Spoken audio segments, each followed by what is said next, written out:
Today, we're going to talk about a story that is, quite frankly, jarring. This isn't just an ancient legend.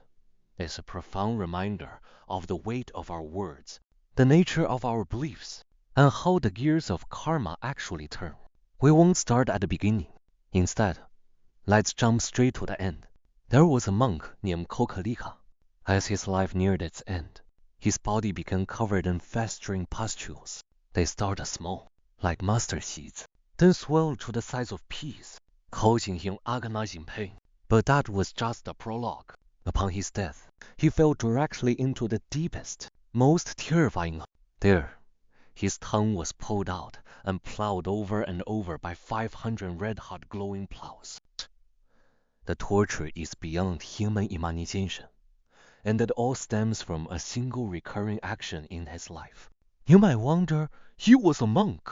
What heinous crime could lead to such a horrific fate? To understand that, we have to rewind and look at the subtle human emotions, the ego, and the impulses that pushed him into the abyss. Part 1. The tragic fate of the monk. Immediately after his passing, Kokalika fell into the Pajuma hell. In Buddhist cosmology, this is the deepest and most painful of the cold hells.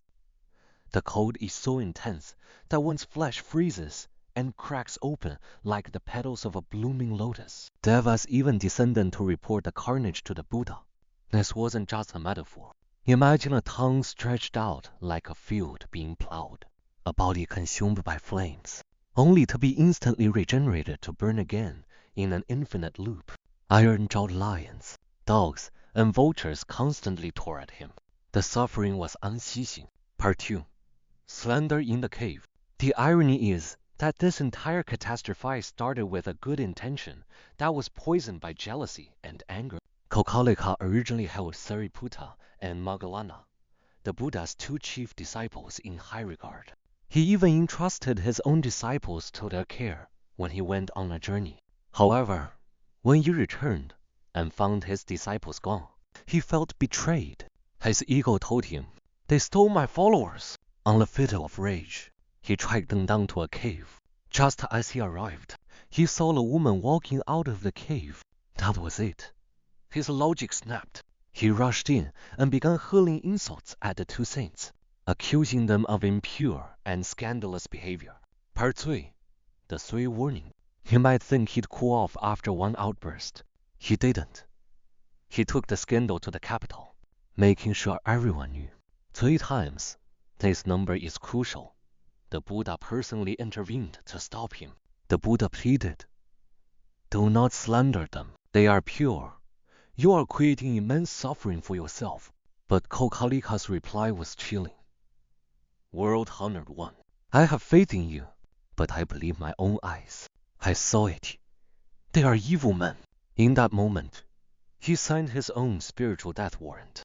He chose to trust his flawed, clouded eyes over the enlightened wisdom of a Buddha. Part 4. The long shadow of karma. The Buddha then revealed something bone-chilling. This wasn't an accident. This script had played out before. In a past life, Kokalika was a jealous minister who slandered others for his own gain. The victims, the past lives of Sariputta and Moggallana, and the person who warned him then, the past life of the Buddha. It was a loop of karmic habit. But here's the twist.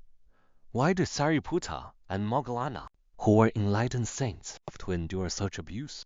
The Buddha explained that when they were paying off debts eons ago, they too had slandered a sage out of jealousy. The takeaway: karma is strictly personal. No one is exempt, not even saints. Whatever you do, the result eventually returns to you. It doesn't land on the earth, the water, or the fire. It lands on the one who created the cause. Part 5. What is true faith? This story highlights 2 opposite types of belief. Conditional faith.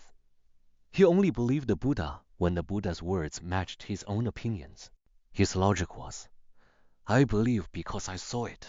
Absolute faith. There is a contrasting story where the Buddha told Sariputta, "You just ate something impure," without a second of hesitation or trying to figure out what it was. Sariputta immediately induced vomiting. He didn't let his ego or his judgment get in the way. He trusted the source of wisdom.